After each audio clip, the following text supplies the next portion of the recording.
আমাদের এই যৌক্তিক দাবি যদি খারাপ ব্যবহার হয় তাহলে এর থেকে ভালো ব্যবহার আমরা করতে পারি না।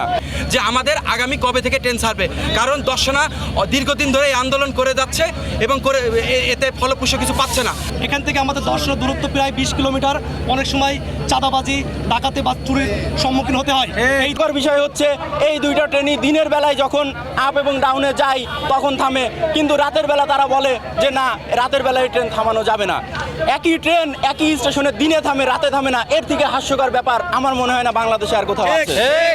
তো আমরা এই দাবি নিয়ে আরো অনেক আগে থেকেই আন্দোলন করে যাচ্ছি। আমরা এর আগেও যখন আন্দোলন করেছি আমাদেরকে আশ্বস্ত করা হয়েছিল যে না, এই দাবির সাথে সরকার একমত এবং সরকার আমাদেরকে দিবে, কিন্তু তারা এমন নেগেটিভ প্রতিবেদন জমা দিয়েছে এবং ডিজি মহোদয় থেকে যে পশ্চিমের জিএম আছেন ওনারা আমাদেরকে বলেছে যে না, আমরা দেব দেব দেব বলে ওনারা কখনোই দেন না এবং বলেছেন আমরা নাকি তাদের সাথে খারাপ ব্যবহার করি। আমাদের এই যৌক্তিক দাবি যদি খারাপ ব্যবহার হয় তাহলে এর থেকে ভালো ব্যবহার আমরা করতে পারি না। যদি আজকে এখানে এই দাবি পূরণ না হয় তাহলে আমরা আমরণ অনশনে বসবো এবং দর্শনা হল্ট স্টেশনের টিকিট কাউন্টারে যদি তালা ঝুলিয়ে দিতে হয় আমরা সেই তালাও ঝুলিয়ে দেব এবং যেভাবে অসহযোগ আন্দোলন করা যায় দর্শনা হল্ট স্টেশনের যাত্রীগণ সকলভাবে সরকারকে অসহযোগ আন্দোলন করবে এবং এই দাবি পূরণ করে ছাড়বে। আপনারা জানেন যে দর্শনাতে যে ট্রেনের যে স্টপেজের দাবিতে আমরা দীর্ঘদিন ধরে আমরা একটা আন্দোলন করে যাচ্ছি, কিন্তু তার ফলপ্রসূ আমরা এখনো কিছু পাইনি। আজকে আমরা পূর্ণাঙ্গভাবে আজকে দর্শনাবাসী আজকে আন্দোলনে একত্রিত হয়েছে। আমাদের যে দাবিটি রয়েছে রাত্রিকালীন যে সুন্দরবন এক্সপ্রেস এবং ঢাকা থেকে যে চিত্রা এক্সপ্রেস দর্শনাতে যে যাত্রা বিরতি বিষয়টি, এটি সুস্পষ্টভাবে আমরা এখান থেকে আজকে সুস্পষ্টভাবে প্রশাসনের মাধ্যমে জানতে চাই তারা কবে আমাদেরকে এই স্টপেজটি দিবে এবং আবার কবে, এবং এটাকে স্পষ্ট করতে হবে, এখানে লিখিত দিয়ে যেতে হবে প্রশাসনকে। বসুন্ধরা ট্যাবলেট এখন আরো উন্নত। এই হট এয়ার থ্রো টক্সিক দ্রুত শোষণ করে সোনামণিকে দেয় কোমল অনুভূতি।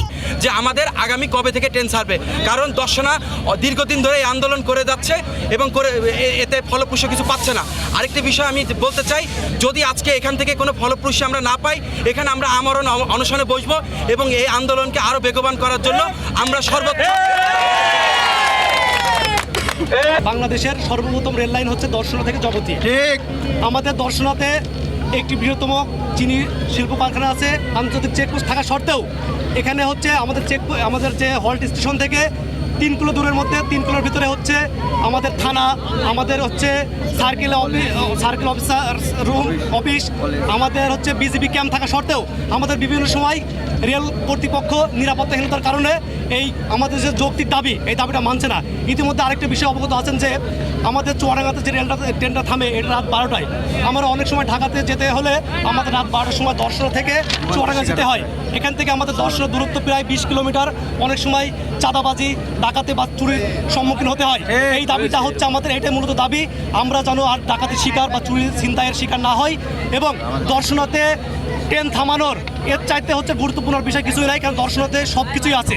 যে দর্শনা থেকে সারা বাংলাদেশে শুধুমাত্র কেরুয়ান কোম্পানি, রেলওয়ে স্থলবন্দর, কাস্টম থেকে বাংলাদেশ গভর্নমেন্ট প্রতি বছর 300 কোটি টাকার উপরে রাজস্ব পেয়ে থাকে।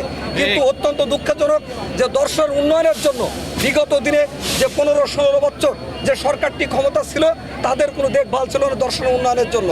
আজকে জুলাই বিপ্লবের পরে আমাদের ছাত্র সমাজ, বিভিন্ন রাজনৈতিক দল যে দাবি নিয়ে আজকে এখানে দাঁড়িয়েছে, তার সাথে আজকে আমি মনে করি সমস্ত মানুষ, সমস্ত রাজনৈতিক দলের বাইরেও যে মানুষ আছে তারা এই দাবির সাথে একমত পোষণ করেছে।